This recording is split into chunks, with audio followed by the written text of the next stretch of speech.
Assalamualaikum warahmatullahi wabarakatuh. Selamat datang di video pembelajaran komputer akuntansi Mayop bersama teacher Mira Karmila.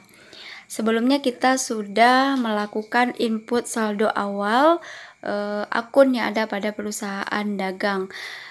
Pada video kali ini kita akan melanjutkan praktek kita, yaitu mengatur link pajak serta mengatur link akun. Kalian buka aplikasi Mayopnya dan akan bertemu dengan jendela Welcome to Mayop Accounting ini.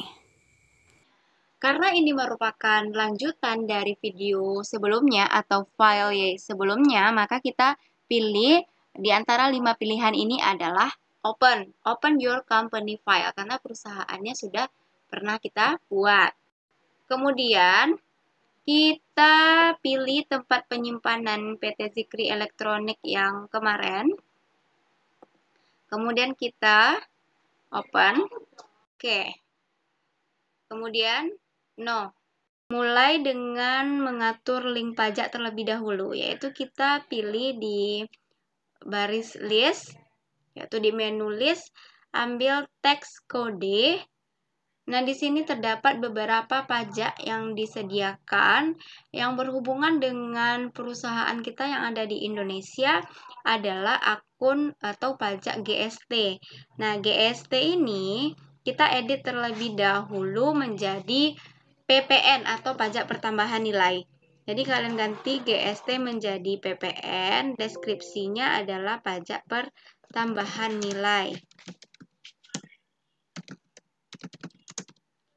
Oke, pajak pertambahan nilai kita ketahui kalau rate atau tarifnya itu 10%. Di sini ada 3 tanda akun yang perlu kita perhatikan. Namun hanya kita isi 2 akun di atas saja. Yang pertama yaitu link akun Vortex Collected, yaitu akun yang berhubungan dengan pajak PPN yang dikumpulkan. PPN yang kita kumpulkan di sini adalah PPN outcome. Kenapa pajak itu kita kumpulkan? Karena ketika melakukan penjualan barang dagang, yang dikenakan PPN itu adalah si pembeli. Jadi si penjual atau kita lah yang mengumpulkan pajaknya. Oke, kita pilih PPN outcome. Use account. Kemudian untuk pajak yang kita bayarkan. Nah, link account for tax paid. PPN yang kita yang membayarnya yaitu PPN income, karena pada saat kita membeli kita dikenakan PPN income. Kemudian use account. Nah, oke ya. Jadi tidak boleh salah atau terbalik akunnya ya, anak ya. Oke, kemudian kalian bisa menghapus akun yang tidak diperlukan ini. Hapus caranya yaitu pilih file, kemudian edit ya, kita pilih edit, kemudian delete teks kode. Oke, begitu juga kita hapus semua pajak yang tidak kita gunakan. Kita sisakan PPN dan NT saja.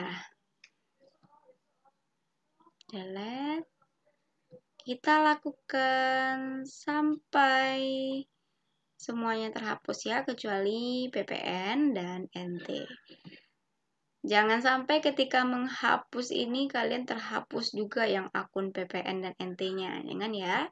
Yang kita hapus adalah selain pajak yang 2 itu. Selebihnya bisa kita hapus. Oke, sudah selesai.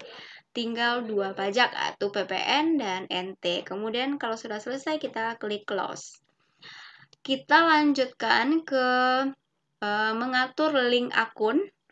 Nah, yang perlu kalian perhatikan di soal, untuk mengatur link akun, tentu kebijakan akuntansi yang ada di perusahaan harus kita perhatikan. Kita mulai dari untuk link akun accounts and banking account. Nah, di sini biasanya akun-akun yang digunakan sudah benar ya. Ada historical balancing, ada electronic clearing account, kemudian ada petty cash. Jadi kalau di sini masih undeposit fund, maka kalian ganti dulu dengan petty cash. Oke. Kemudian untuk link akun sales atau penjualan, anak-anak tolong lihat di kebijakan akuntansi bagian penjualan. Di bagian B ya, di situ dikatakan kalau setiap penjualan diperhitungkan PPN keluarannya 10%. Nah, kemudian ada preteli lagi di bawahnya, setiap biaya transportasi yang timbul dari transaksi penjualan barang dagang menjadi tanggung jawab pembeli. Jadi kita tidak membayar beban angkut pembelian pada saat kita melakukan penjualan. Namun kita menerima pendapatan angkutannya. Nah, di sini ya, I chart freight on sales itu kita isi dengan freight collected. Kemudian use account. I track deposit collected from customer. Nah, di sini kita memungut DP dari customer. Itu tidak ada di kebijakan sehingga tidak perlu di checklist. Yang ketiga yaitu I give discount for early payment. Kita memberikan diskon jika ada pembayaran yang dilakukan di awal. Nah, di informasi yang ada di soal bahwasannya termin pembayarannya itu ditentukan 2/10 N/30 1%. Artinya perusahaan akan memberikan diskon sebanyak 2% apabila si pembeli atau pelanggan mampu membayar dalam jangka waktu diskon yaitu 10 hari. Sedangkan jangka waktu pembayarannya adalah 30 hari. Kemudian juga terdapat denda keterlambatan 1%. Nah, di sana jelas terlihat kalau perusahaan memberikan diskon, sehingga I give discount for early payment-nya kita isi dengan sales discount. Kemudian use account. Oke, kemudian untuk yang pilihan yang terakhir, I assess charge for late payment, ya berhubungan dengan termin pembayaran tadi, kalau kita memungut denda keterlambatan, jika si pelanggan atau pembelinya terlambat membayar dari jangka waktu yang kita tentukan, yaitu 30 hari, maka kita berhak memungut dendanya. Nah, denda yang kita pungut itu disebut dengan pendapatan denda atau late fee collected. Jadi kalian pilih late fee collected, kemudian use account. Nah, jika sudah selesai, ini sudah semuanya ya, account receivable, cash in bank, freight collected, sales discount, late fee collected. Kemudian kita klik OK. Begitu juga dengan link untuk pembelian atau purchase. Anda perhatikan informasi mengenai pembelian, yaitu setup, link akun, purchase akun. Di sini terdapat 5 opsi ya, ada 5 tanda kotak. Berdasarkan informasi yang ada di kebijakan akuntansi pembelian, bahwa setiap pembelian itu kan diperhitungkan PPN income-nya 10%, itu sudah kita atur tadi.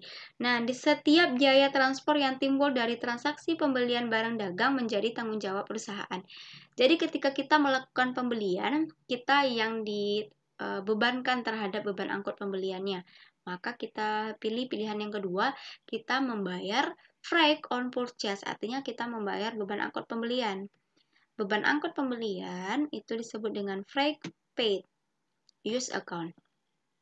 Kemudian juga kita tidak membayar DP ya, jadi I track deposit point-nya tidak diisi. Untuk I take discount, nah kita lihat dulu, apakah ketika kita membeli termin pembayarannya juga ada diskon? Oke, ternyata termin pembayarannya ada 3/10 N/30. Jadi ketika kita melakukan pembelian, nah kemudian kita bisa membayar dalam jangka waktu 10 hari, maka kita akan diberikan diskon 3%. Jadi kita di sini memperoleh diskon. Purchase discount. Oke, karena purchase discount itu kan untuk di sistem pencatatan periodik. Nah, karena Mayop itu kan otomatis menggunakan sistem perpetual, purchase discount itu ketika ada purchase discount itu jurnalnya kan akan sedikit berbeda dengan menggunakan sistem perpetual. Ketika ada diskon pembelian, maka akun yang kita gunakan adalah cost of goods sold. Jadi kalian pahami lagi ya perbedaan jurnal periodik dengan perpetual. Kalau di periodik, kita memang mengenal istilah purchase discount, tapi kalau di perpetual, kita tidak ada mengenal akun purchase discount, tapi ganti dengan cost of goods sold-nya. Dan yang terakhir, I pay charge for late payment. Nah, di sini ada tidak ya dendanya ketika kita terlambat membayar? Di ketentuan tidak ada 3/10 N/30 saja. Namun karena di daftar akunnya tersedia late fee paid atau beban denda, maka kita boleh isi juga dengan late fee paid ya atau late fee expense. Nah, kita bayar denda keterlambatan. Oke, nah jika sudah benar, klik OK. Baiklah, itulah materi kita pada video kali ini, yaitu menginput saldo awal buku besar, kemudian melakukan edit link untuk pajak, kemudian link akun, baik itu pembelian maupun penjualan. Ananda, mudah-mudahan videonya dapat dimengerti dan bermanfaat. Kita bertemu lagi di video berikutnya untuk kelanjutan praktek map kita. Terima kasih atas perhatiannya dan sampai jumpa di video berikutnya. Assalamualaikum warahmatullahi wabarakatuh. Bye-bye.